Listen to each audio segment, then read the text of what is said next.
जाम्बवंत द्वारा हनुमान को प्रेरणा वानरों के समक्ष भयंकर महासागर विशाल लहरों से व्याप्त होकर निरंतर गर्जना कर रहा था।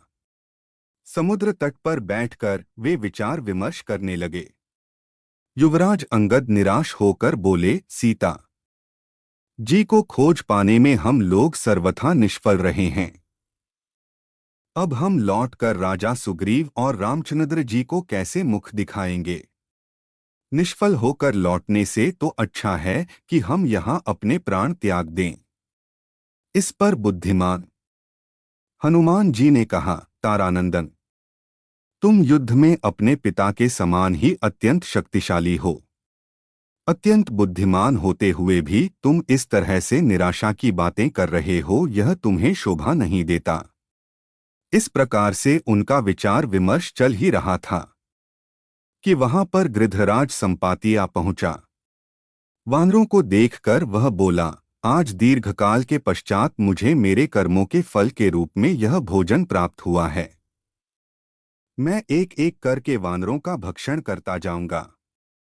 संपाति के वचन सुनकर दुहखी हुए अंगद ने हनुमान जी से कहा, एक तो हम लोग जानकी जी को खोज नहीं पाए, उस पर यह दूसरी विपत्ति आ गई। हमसे तो अच्छा गृध्रराज जटायु ही था, जिसने श्री रामचंद्र जी के कार्य को करते हुए अपने प्राण न्यौछावर कर दिया था। अंगद के मुख से जटायु का नाम सुनकर संपाति ने आश्चर्य से कहा, जटायु तो मेरा छोटा भाई है, तुम उसके विषय में मुझे पूरा पूरा हाल कहो। अंगद से जटायु के विषय में पूरा हाल सुनकर संपाति बोला, बंधुओं, तुम सीता जी की खोज करने जा रहे हो। मैं इस विषय में जो भी जानता हूँ वह तुम्हें बताता हूँ, क्योंकि रावण से मैं अपने छोटे भाई जटायु का प्रतिशोध लेना चाहता हूँ, परंतु मैं वृद्ध और दुर्बल होने के कारण रावण का वध नहीं कर सकता। इसलिए मैं तुम्हें उसका पता बताता हूँ। सीता जी का हरण करने वाला रावण लंका का राजा है, और उसने सीता जी को लंकापुरी में ही रखा है, जो यहाँ से 100 योजन 400 कोस की दूरी पर है और इस समुद्र के उस पार है। लंकापुरी में बड़े भयंकर सुभट पराक्रमी राक्षस रहते हैं। लंकापुरी एक पर्वत के ऊपर स्वर्ण निर्मित नगरी है, जिसका निर्माण स्वयं विश्वकर्मा ने किया है। उसमें बड़ी सुंदर ऊंची ऊंची मनोरम स्वर्ण निर्मित अट्टालिकाएं हैं। वहीं पर स्वर्णकोट से घिरी अशोक वाटिका है, जिसमें रावण ने सीता को राक्षसनियों के पहरे में छिपा कर रखा है। इस समुद्र को पार करने का उपाय करो, तभी तुम सीता तक पहुंच सकोगे। यह कहकर वह गृध्र मौन हो गया। विशाल सागर की अपार विस्तार देखकर सभी वानर चिंतित होकर एक दूसरे का मुंह ताकने लगे। अंगद, नल, नील आदि किसी भी सेनापति को समुद्र पार करके जाने का साहस नहीं हुआ। उन सबको निराश और दुहखी देखकर वृद्ध जामवंत ने कहा, हे पवनसुत, तुम इस समय चुपचाप क्यों बैठे हो?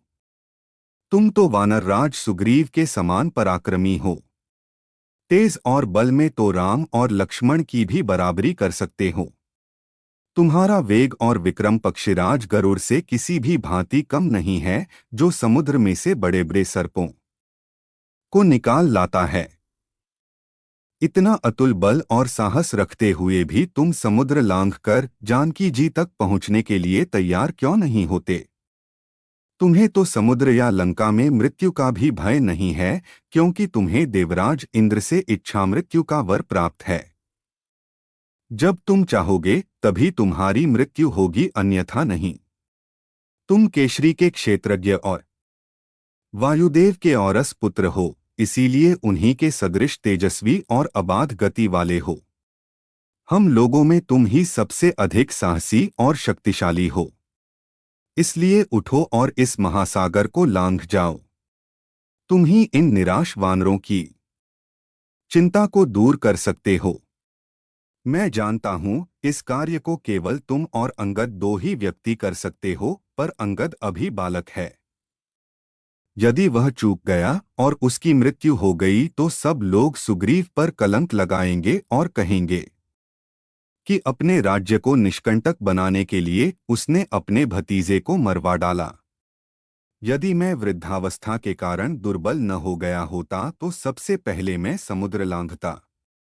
इसलिए हे वीर, अपनी शक्ति को समझो और समुद्र लांघने को तत्पर हो जाओ।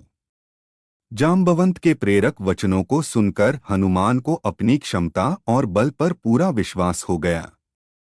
अपनी भुजाओं को तानकर हनुमान ने अपने सशक्त रूप का प्रदर्शन किया और गुरुजनों से बोले, आपके आशीर्वाद से मैं मेघ से उत्पन्न हुई बिजली की भांति पलक मारते निराधार आकाश में उड़ जाऊंगा।